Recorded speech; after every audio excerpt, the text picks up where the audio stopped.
আরতি মোটরসের YouTube চ্যানেলে সকলকে স্বাগত জানাই।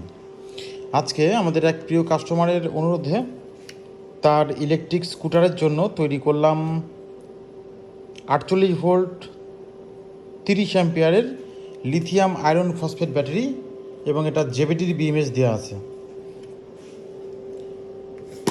ব্যাটারি ব্যালেন্সিং হচ্ছে, এরপর চার্জ ডিসচার্জ বসানো হবে। আরেকটা ব্যাটারি তারকনগর যাবে বগুড়ার, তো ওনার ইলেকট্রিক সাইকেলের জন্য মোটামুটি 24 ভোল্ট 18 অ্যাম্পিয়ার 24 ভোল্ট 18 অ্যাম্পিয়ারের লিথিয়াম আয়রন ফসফেট ব্যাটারি বানানো হয়েছে এবং এটা দেওয়া হয়েছে ডালির বিএমএস। তো ব্যাটারিটা চার্জ ডিসচার্জ বসানো আছে।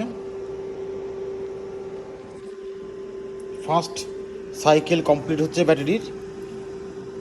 প্রমিনেন্ট আইআর মেপে পরপর সিরিজে ব্যাটারিগুলোকে প্লট করা হয়েছে, খুব ছোট্ট জায়গার মধ্যে করা হয়েছে, কারণ একটা এই লেড অ্যাসিড ব্যাটারি দেওয়া ছিল।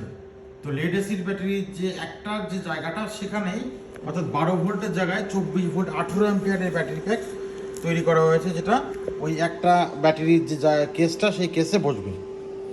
তো এই সাধারণত যে ফসফেট ব্যাটারিগুলো, এই ফসফেট ব্যাটারিগুলো 3C গ্রেডের এবং এই ব্যাটারিগুলো সাধারণত 1500 থেকে 2000 লাইফ সাইকেল।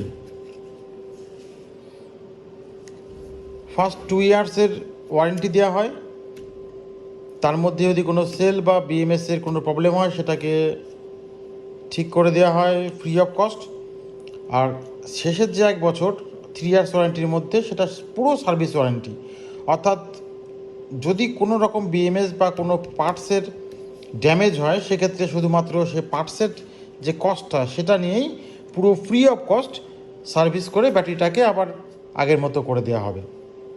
তো আপনাদের যে কোনো ইলেকট্রিক স্কুটি, ইলেকট্রিক বাইক হোক, ইলেকট্রিক সাইকেল হোক, আপনার পেট্রোল বাইকের যদি লিথিয়াম ব্যাটারির প্রয়োজন হয়, ইলেকট্রিক স্কুটারের লং রেঞ্জের ব্যাটারির প্রয়োজন হয়, ডিপেন্ডেবল নির্ভরযোগ্য ভালো ব্যাটারির প্রয়োজন হয়, ভালো মানের এবং সায়েন্টিফিক উপায়ে তৈরি করা কোনো ব্যাটারির প্রয়োজন হয় লিথিয়ামের, তাহলে যোগাযোগ করতে পারেন বগুড়া কলেজ পাড়ার আরতি মোটরস।